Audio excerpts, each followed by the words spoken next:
رسول الله بعد. اللهم صل وسلم على سيدنا محمد مفتاح باب رحمة الله عبد المغفور بالله صلى الله عليه وسلم دائما يوم الكلة وعلى آله وصحبه على ذكر الله. ربي اشرح لي صدري ويسر لي أمري واحلل عقدة من لساني يفقهوا قولي. سبحانك لا علم لنا إلا ما علمتنا إنك أنت العليم الحكيم وتب علينا إنك أنت التواب الرحيم ولا حول ولا قوة إلا بالله العلي العظيم. Disyukuri sama-sama kita panjatkan kepada Allah Subhanahu wa taala. Malam ini kita diberikan kesunahan Allah Subhanahu wa taala untuk salat maghrib berjamaah, kemudian dilanjutkan dengan pengajian rutin kita. Semoga Allah Subhanahu wa taala menerima semua ibadah kita dengan segala keikhlasan yang kita miliki dan juga dengan keutamaan-keutamaan yang ada di dalamnya. Salawat dan salam yang kita aturkan pada junjungan baginda Rasul Muhammad sallallahu alaihi wasallam, pada keluarganya, sahabatnya, kerabatnya, para pecintanya, para pengikutnya senantiasa menunjukkan sunnahnya. Semoga Allah Subhanahu wa taala memuliakan kita berada di dalam golongannya di dunia wal akhirah. Amin ya rabbal alamin. Dari tadi siang dia merah putih terus. Malam ini enggak wajib kena merah putih. Enggak wajib ya. Usia 80 tahun. Sudah melewati 3/4 abad. Mudah-mudahan negara kita, bangsa kita menjadi negara yang maju, sejahtera insyaallah. Mudah-mudahan kita semuanya mendapatkan rahmat dari Allah Subhanahu wa taala atas kemenangan kita, kemerdekaan kita yang sudah 80 tahun ini. Koruptor yang masih mau koruptor tobat. Udah usia 80 tahun masalahnya. Masa masih korupsi? Ya. Jamaah yang Allah Subhanahu wa taala. Malam ini kita sudah masuk pada intinya. Jadi hampir 3 bulan yang lalu kita ini bicara tentang sholat. Itu masih kalau makan bubur nih masih di pinggir-pinggirnya. Nah sekarang kita masih ke dagingnya, masuk ke dagingnya. Kenapa? Karena kita masuk pada pembahasan yang paling penting dalam sholat. Kalau kita tidak paham, kurang atau salah dalam mengerjakan rukun ini, maka sholat kita tidak sah. Maka sholat kita tidak sah. Tentunya ini pasti ada hubungannya dengan kekhusyuan kita dan juga kenikmatan kita beribadah. Gimana caranya kita bisa khusyuk kalau ternyata sholat kita gak sama dengan sholatnya Rasulullah? Rukun-rukun sholat yang sudah dirangkum oleh para ulama ini adalah intisari dari banyak hadis, banyak sekali pendapat-pendapat ulama. Jadi antum tinggal makan saja, ibarat kue itu sudah disajikan. Tidak perlu lagi nyari mana lagi komposisinya, mana lagi bahan. Semuanya sudah ada. Karena itu malam ini sangat penting kita bahas agar sholat yang selama ini kita laksanakan, kita dirikan, mudah-mudahan sudah termasuk sholat yang seperti dicontohkan oleh Rasulullah SAW dan juga rukun-rukunnya terpenuhi semuanya. Jamaah yang berdoa Rasulullah bersabda, "Shallu kama ra'aitumuni usalli." Salatlah kalian seperti kalian melihat aku salat. Artinya nggak boleh kita ngada-ngada di salat. Tidak boleh punya model sendiri. Semuanya mesti sama kayak Rasulullah SAW. Meskipun dalam beberapa pandangan madhab ada perbedaan secara furu'iyah, secara kecabangan. Misalnya nanti akan temukan beberapa madhab itu sholatnya kalau mengangkat takbir naruh tangannya enggak di atas perut. Ada yang di dada, ada yang di kiri, bahkan ada yang istirahat tempat. Nah, kayak gitu tangannya. Ada yang seperti itu. Kok bisa seperti itu? Nah, ini benar. Karena zaman dulu itu kan orang melihat Rasulullah itu sebagaimana perspektifnya. Pernah Rasulullah sholat tangannya ada di sebelah kiri begini. Kenapa? Karena waktu itu sedang dekat-dekatnya perang. Jadi kalau ada musuh di belakang langsung sap pedangnya langsung. Nah sekarang aku mau apa di sini? Nah ada apa di sininya? Ya kan? Nggak harus perang. Baik.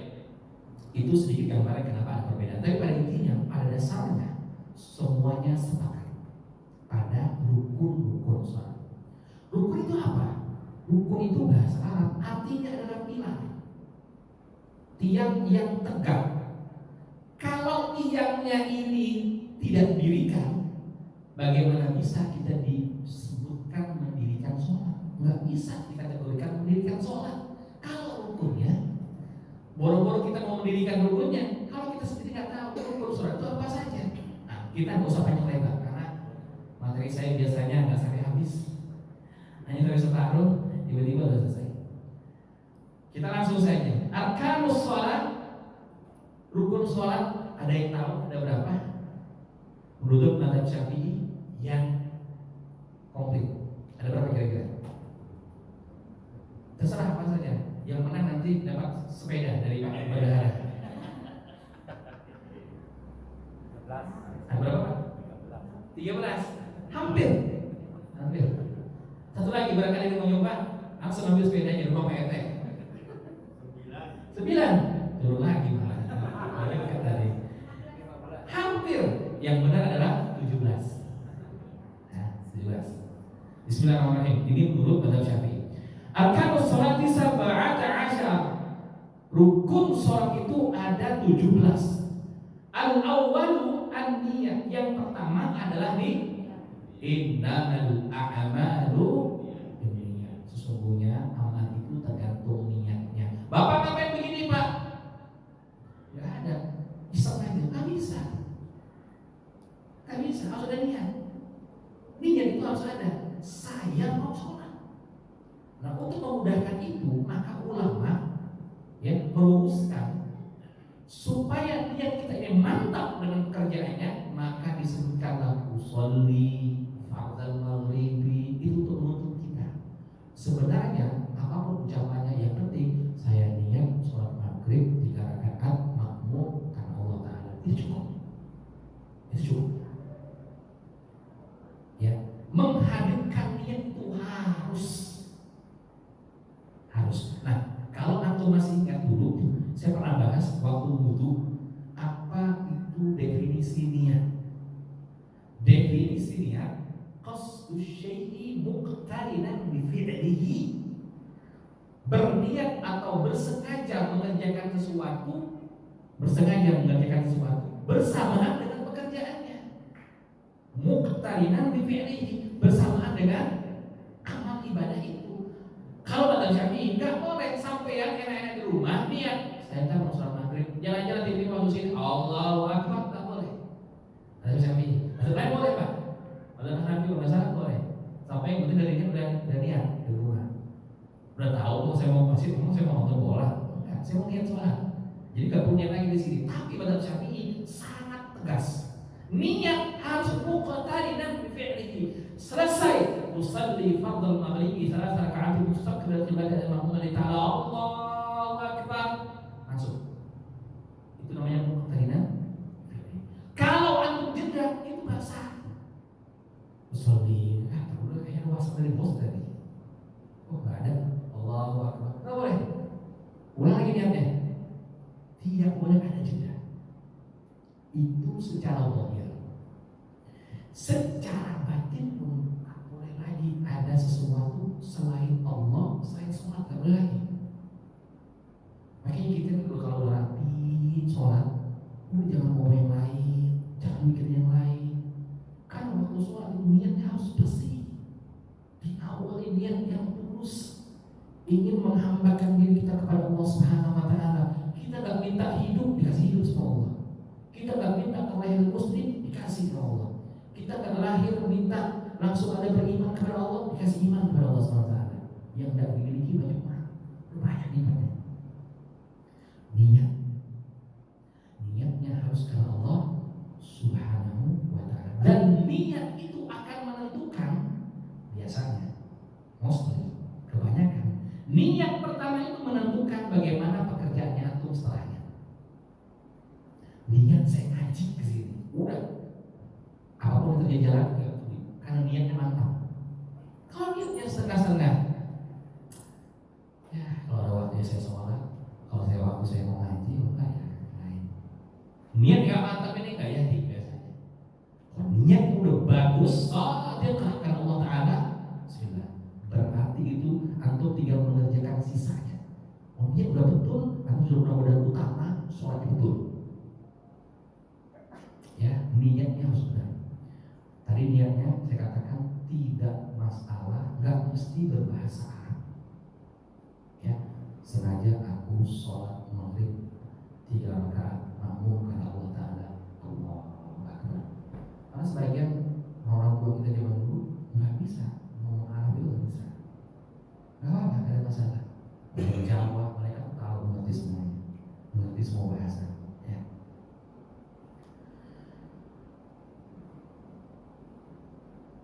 Niyatu fi'liha bil qalbi fala yakfi nutqa biha ma'a ghaflatil qalbi. Perkara niat itu yang paling utama ada di hati. Kalau niatnya omong doang, omong-omong doang, hatinya nggak hadir, tidak dinamakan niat.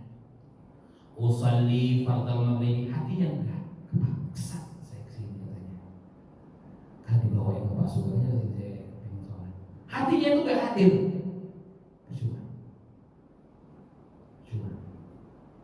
Sebaliknya, saya kasih contoh. Hatinya mantap sholat maghrib. Hatinya mantap sholat maghrib. Biasa mulutnya yang disebut malah asal. Masalah nggak nanti? Menurut ulama nggak ada masalah karena hatinya udah benar. Tapi kalau masih ingat saat itu dibenerin niatnya. Ya. Tapi kalau misalnya udah sholat, setelah sholat, dari kasih tahu temannya, kayaknya itu mau asal ya tadi, kita maghrib ini gak ada masalah. Kalau hatinya beneran maghrib, kata ulama seperti itu.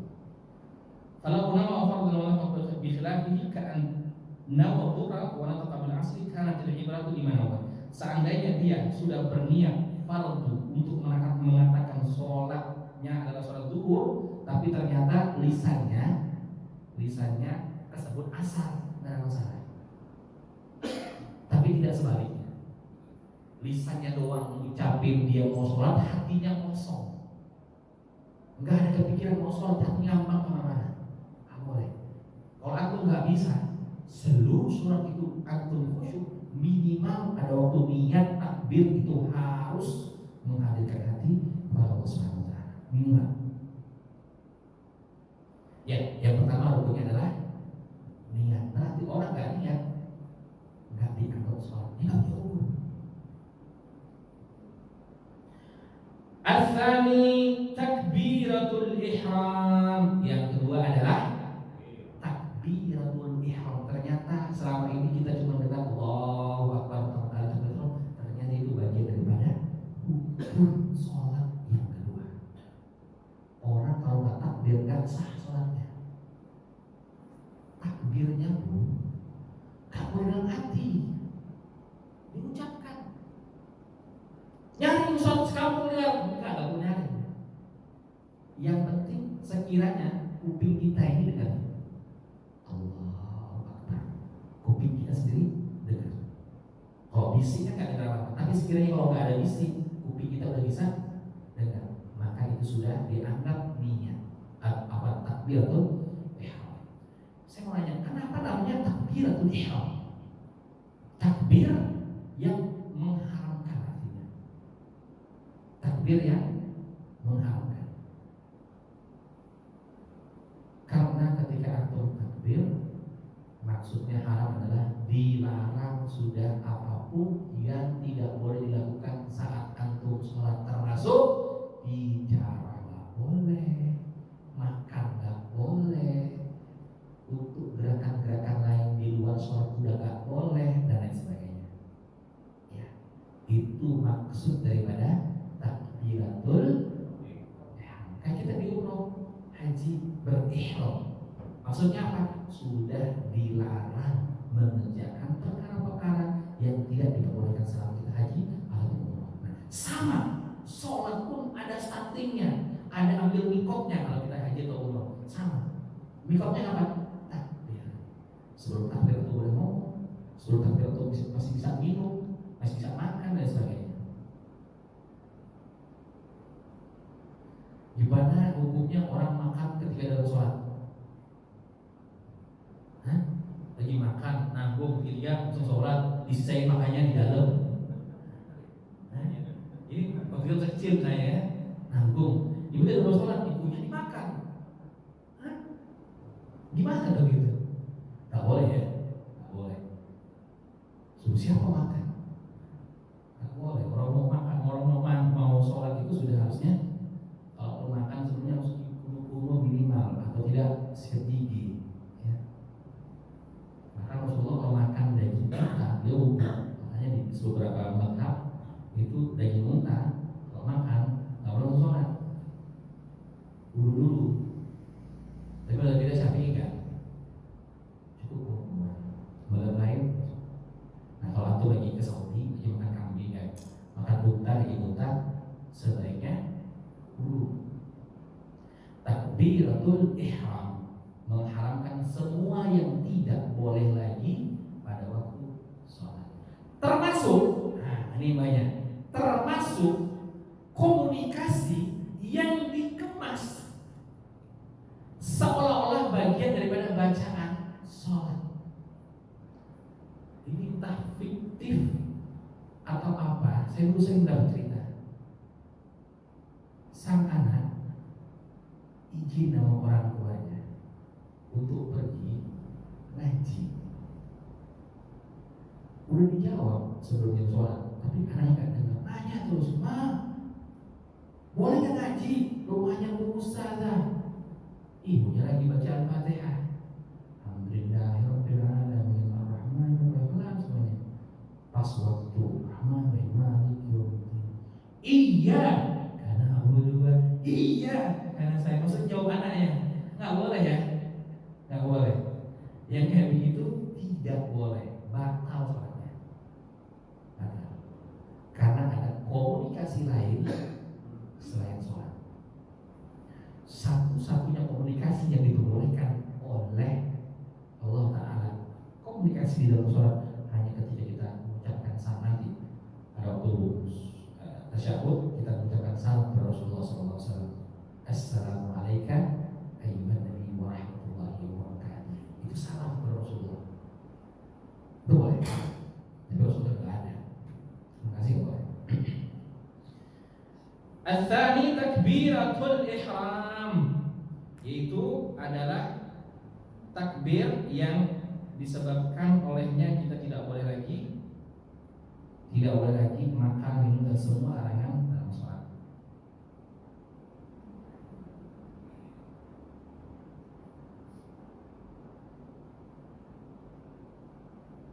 Walayatul takhullu bisayri wasfi bi annahu yakuna aqalla min thalathi kalimatin ka Allahu Rahim akbar wa Allah Ar-Rahman Rahim akbar wa jalul takhullu dan ta'rif ka Allahu akbar. Kalau ada orang mengatakan Allahul akbar itu masih boleh. Allahul akbar masih boleh. Tapi nggak usah ada yang aneh-aneh yang ada aja ya. Tapi ulama fikih itu selalu detail. Ditambah-tambahin alif lam belakangnya masih boleh. Allahul akbar itu masih boleh. As-salisu al-qiyamu al-qadir fil fardhi. Rukun salat yang nomor 3 adalah berdiri bagi yang mampu pada salat fardu. Berdiri bagi yang mampu pada waktu sholat fardu. Artinya satu, yang tidak mampu berdiri boleh duduk. Yang kedua, berarti kalau misalnya sholatnya bukan sholat fardu, berarti tidak wajib berdiri. Kalau kita capek semuanya bisa duduk. Ya. Cuman masalah di masjid-masjid kita perlu saya luruskan. Untuk berdiri, khususnya ketika kita berada pada jamaah barisan, kita harus memperhatikan ketika imam bilang sawu sufufakum tarasu wa'tadilu, luruskan dan rapatkan shaf. Sering terjadi di kota-kota besar. Kadang-kala orang salah kaprah ketika ngerapatin shaf. Katakanlah ini adalah bagian daripada shaf yang garis terakhir di bawah. Mohon maaf, mungkin gambarnya kurang jelas. Ini bagian saf di belakang, kakinya orang.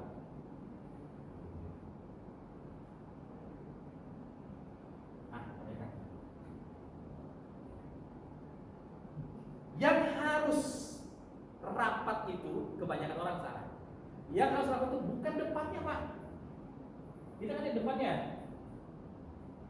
Yang penting depannya rapi. Salah. Inilah penyebab barisan kita, saf kita ada yang maju, ada yang mundur. Karena patokannya bukan jempol di depan atau jari kelingking.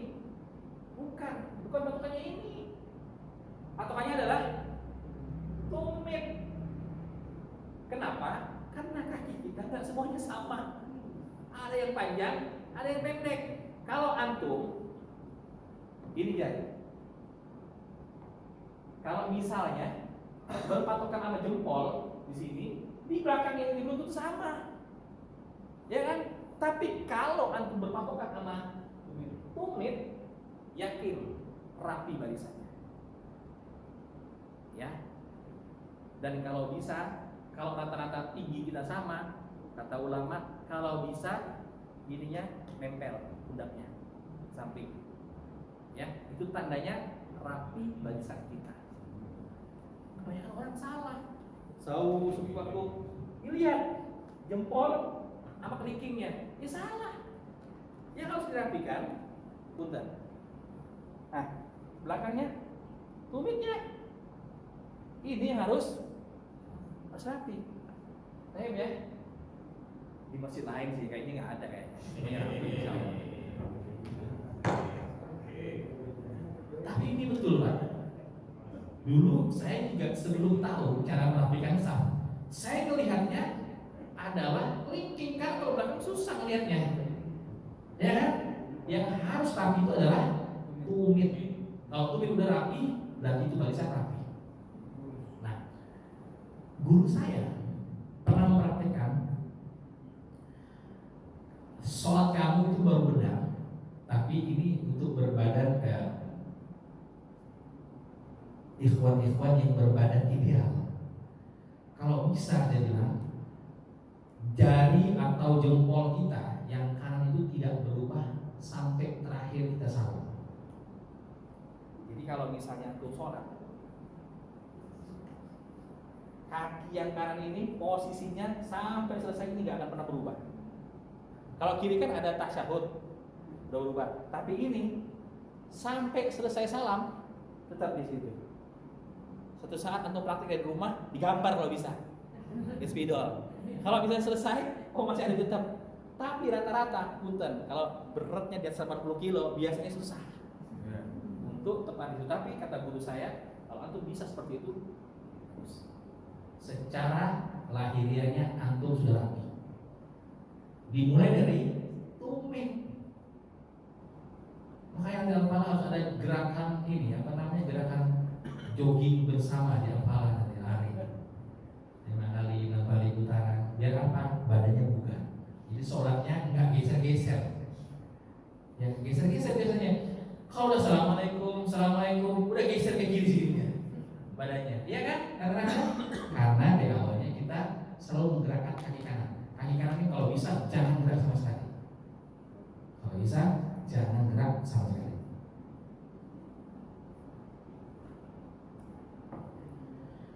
Kemudian selanjutnya qiraatul Fatihah, ini yang nomor 4. Rukun yang nomor 4 adalah membaca Al-Fatihah. Ada berapa ayat Al-Fatihah? Ada 7. Berarti bismillah termasuk daripada Al-Fatihah. Sab'un minal mathani, 7 ayat yang sangat mujarab, yang sangat efektif dijadikan doa kepada Allah Subhanahu wa taala. Jadi harus baca Al-Fatihah. 17 rakaat wajib 17 kali baca Al-Fatihah. Banyak juga orang yang tahu rakaat ketiga, rakaat keempat, zuhur dan asar baca apa? Baca Fatihah doang, nggak perlu baca surat. perlu baca surat sebagai makmum. Ya, imam juga sama, nggak perlu baca surat lain. Al-Fatihah doang. Ini fakta yang banyak orang juga tidak tahu. Tapi Fatihah itu wajib atau rukun.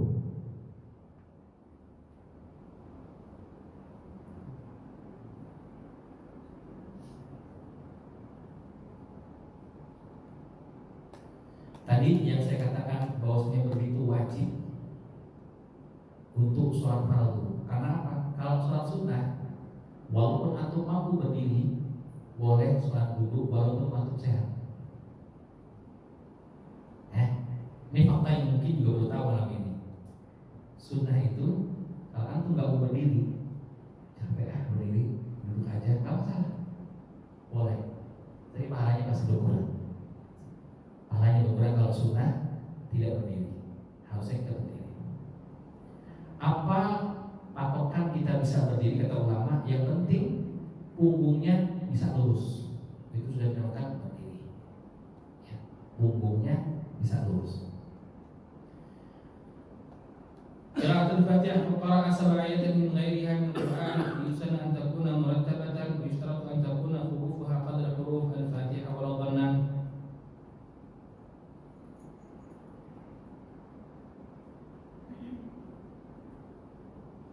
Kalau makmum bagaimana kewajiban membaca Al-Fatihah? Kapan? Saya mau nanya, kapan antum baca Al-Fatihah ketika jadi makmum? Hah? Setelah imam baca Al-Fatihah. Kalau nggak sempat, imamnya baca Alif Lam Mim, Allahu Akbar. Ayo ruku deh di situ. Antum baru baca Bismillah, udah ruku deh. Gimana case-nya kayak begitu? Ikut aja bu, nggak punya Fatihah loh.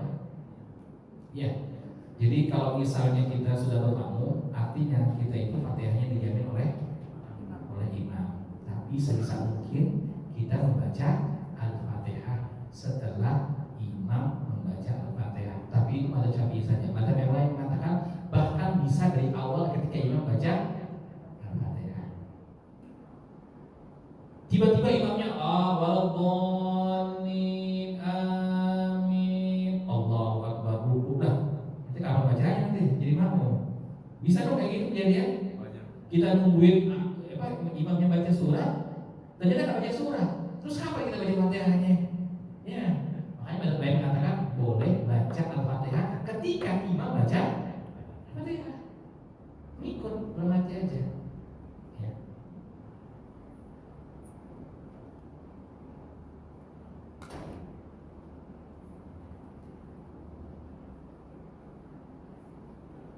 Saya mau nanya, ada orang demen sholat.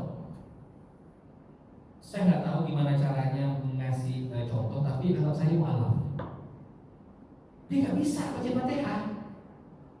Dia susah sendiri gimana? Hah? Belajar. Waktu belajar masih lama. Ustadznya lagi umroh, masih lama. Emang dia harus meninggal sholat? Atau misalnya dari kecil udah diajarin Fatihah bebel, nggak bisa, lidahnya nggak bisa baca Fatihah. Gimana? Niat, cukup niat aja. Kata ulama begini, fa in ajaza an qira'atil Fatihah. Saya nggak mau baca atau berargumen hanya dari kepala saya sendiri. Harus ada nasnya. Qara'a sab'a ayatin ghairiha min al-Qur'an. Kalau bisa, dia kan nggak bisa baca Fatihah nih. Baca ayat lain yang dia bisa, kuhu deh bisa jadi bisa. Tapi kalau bisa, yang sebanding dengan ayat yang ada di Al-Fatihah 7 ayat. Kalau kuhu itu berapa? 5 contohnya. Lalu gabung 2. Kuhu sama Al-Falaq. Karena dengar terus anak baca itu akhirnya dia lebih hafalan kuhu daripada Al-Fatihah misalnya. Boleh. Tapi kalau bisa 7 ayat dan lebih. Ya. Gitu jawabannya ulama, jangan iya boleh, oh iya enggak, harus ada ada nasnya. Itu kalau dia bisa baca ayat lain selain Al-Fatihah. Bisa juga itu sambil kata ibu tadi belajar.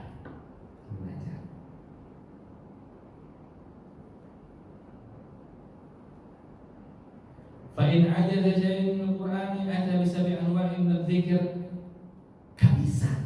Yang lain pun gak bisa ngaji. Apa yang harus dia lakukan? Kata ulama, fa'in ajaza an qira'ati syai'in min al-Qur'an. Kalau dia gak bisa baca ayat lain dalam Al-Qur'an selain Al-Fatihah, ata bi sab'i anwa'in min dzikr. Subhanallah walhamdulillah wallahu akbar wa la haula wa la quwwata illa billah masyaallah. Zikir yang dia bisa, karena dia hidup di lingkungan NU misalnya, sering dengar orang tahlil, sering orang zikir, akhirnya dia tahu kalau cuma zikir dia bisa.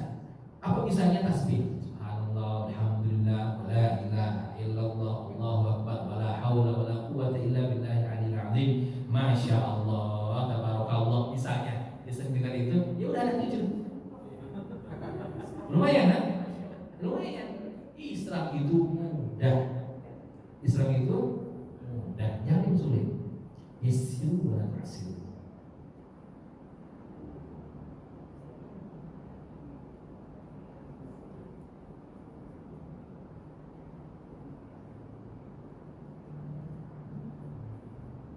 Fatihah nggak bisa, surah lain nggak bisa, zikir nggak bisa juga. Tapi saya pengen sholat Ustaz. Waktu maghrib kan mepet, mau belajar di mana 1 jam orang bisa baca Fatihah? Tobat nih, tobat jam 5, udah tobat nih saya, mau ngaji, mau sholat udah, mau tinggalin sudah maksiat semuanya. How? Dia harus ngapain? Kan wajib di Fatihah. Ada pendapat ulama dari Al-Falah, mungkin berpendapat gak bisa Fatihah, gak bisa ayat, gak bisa zikir. Dia pengen sholat, apa yang dilakukan? Kata ulama, waqafa ala qadri muddatil qiraatil Fatihah. Dia berdiri, diam saja dengan jeda waktu sekiranya baca Fatihahnya selesai. Orang baca Al-Fatihah butuh waktu berapa waktu? 3 menit? Bisa 3 menit? Udah dia berdiri 3 menit. Diam aja. Kita bicara dengan dalil. Ini kata ulama, fa in ajaza an jami'i ma marra, kalau dia nggak bisa semua yang kita sebutkan tadi, waqafa wujuban qadra fatihati mu'tadilati walau dhanna, dia berdiri diam saja merenung, dan dia berdirinya masanya atau waktunya sama dengan pembacaan Al-Fatihah sekira-kiranya aja. Kalau 3 menit 3 menit. Ya, jadi tidak ada alasan kita nggak sholat. Bahkan ketika kita nggak bisa baca Fatihah, Allah Rahman Rahim. Ini kadang-kadang ulama kita yang garis keras lah bahasanya di kita ini, tolong persempit Islam. Orang udah sudah mau kuasa aja masih di kata-katain. Ini orang nggak bisa ngaji loh, nggak bisa Fatihah. Kayaknya nggak masuk akal ada zaman ini ada orang Islam nggak hafal Fatihah. Tapi pun kalau begitu kita rangkul. Allah kasih dia hidayah mau datang, nggak bisa baca Fatihah, dia aja cukup. Ada sahabat pagi login Islam, perang siangnya zuhur belum dapat, udah meninggal, nggak pernah sholat, nggak pernah zakat, nggak pernah puasa, masuk Islam pagi, perang meninggal, sakit, masuk surga. Ada dalam sejarah Islam seperti itu. Ternyata ada orang baca syahadat nggak pernah beramal walau 1, dia pergi perang, mati, meninggal, sakit. Rahmat Allah sangat luas, jangan dipersempit dengan pemikiran kita yang nggak ngaji. Kalau jemaah Al-Falah ini ngaji semuanya, ngerti sekarang apa hukumnya, gimana orang sholat, caranya berdiri sholat seperti apa, rukun sholat tahu, baru sampai di nomor 4. Udah jam 7 lewat. Rukunnya ada 17. Saya belum mengkorelasikan antara rukun dengan nikmatnya beribadah, khusyuknya kita beribadah, apa itu jelas. Tapi inilah barokah. Kita harus menggunakan waktu kita sebisa mungkin biar barokah ilmunya. Usianya kita nanti tanya sama Allah, kemana kamu habis maghrib? Ternyata ada di Al-Falah ngaji sama-sama. Saya mau datang ke sini bukan niat ngajar, tapi niat ngaji. Berkat ada pertanyaan-pertanyaan, berkat ada kasus-kasus di lapangan, saya jadi tahu lagi yang baru. Dan dengan pengajian seperti ini, kita juga jadi bisa tolak lagi. Saya sambung yang nomor 5. Al-Fatihah sudah selesai. Yang kelima adalah ar-ruku'. Adalah ruku' yang nomor 6. Al-makna anna al-khamis min arkan shalah ar-ruku' wa huwa lughatun al-inhina. Secara bahasa artinya adalah menunduk. Ruku' itu artinya menunduk. Wa syar'an an yanhaniya bilal khinas bihitu tanalu yaqinan rahata rukbatayhi. Kalau secara istilah atau secara syar'an, ruku adalah bagaimana kita menunduk, tapi tangan kita dua-duanya menyentuh lutut. Saya praktekkan harus 45 derajat. Dua tangan ini harus menyentuh lutut. Ada orang begini, ada yang juga kelebihan namanya betis begini. Salah. Rukbatai. Dua tangannya, telapak tangannya harus menyentuh dua lututnya. Seperti ini. Harus 45 derajat. Tangan kita pun harus benar-benar tegap.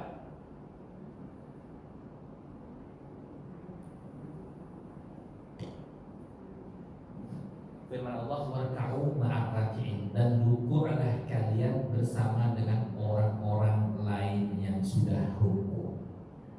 Dalam Islam, ruku' hanya kepada Allah Subhanahu wa ta'ala, enggak boleh kepada makhluk. Siapa orang yang menunduk ruku' karena jabatannya, karena hartanya, karena kita takut dengan dia, karena yang lain, maka hilang sepertiga imannya. Orang beriman itu mulia di hadapan Allah. Gak pernah Allah melihat status kita. Di dunia mungkin kita cuma pegawai, paling kecil mungkin sekedar OB, tukang servis, apapun itu enggak penting bagi Allah. Kita orang beriman mulia di hadapan Allah. Karena mulianya gak diizinkan oleh Allah kecuali kepada Allah. Haram hukumnya ruku kepada manusia. Tapi ini kadang-kadang kita mungkin dulu itu kita terpengaruh dengan budaya kesultanan, budaya keraton, yang mungkin untuk menghormati raja, menghormati permaisuri, jangan kan cuma membuat sujud-sujud. Ya itu nggak boleh. Orang sekarang menyebutnya feodalisme, ya, mengkultuskan manusia melebihi daripada keharusannya atau nilai-nilai yang wajar. Nggak boleh.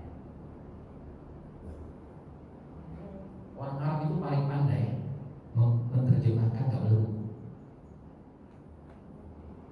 Jangan. Buat apa? Kita sama manusia. Nggak boleh ada satu lebih mulia dari lain. Nggak boleh. Ya, ruku itu nggak boleh. Nah, berbeda pendapat ulama kalau kita hanya menunduk saja. Nah, biasanya kita ada nunduk ya, nunduk badan. Itu kan ruku itu seperti tadi. Muslim dari Jepang kayaknya. Hah? Masih ada banyak seperti itu kan?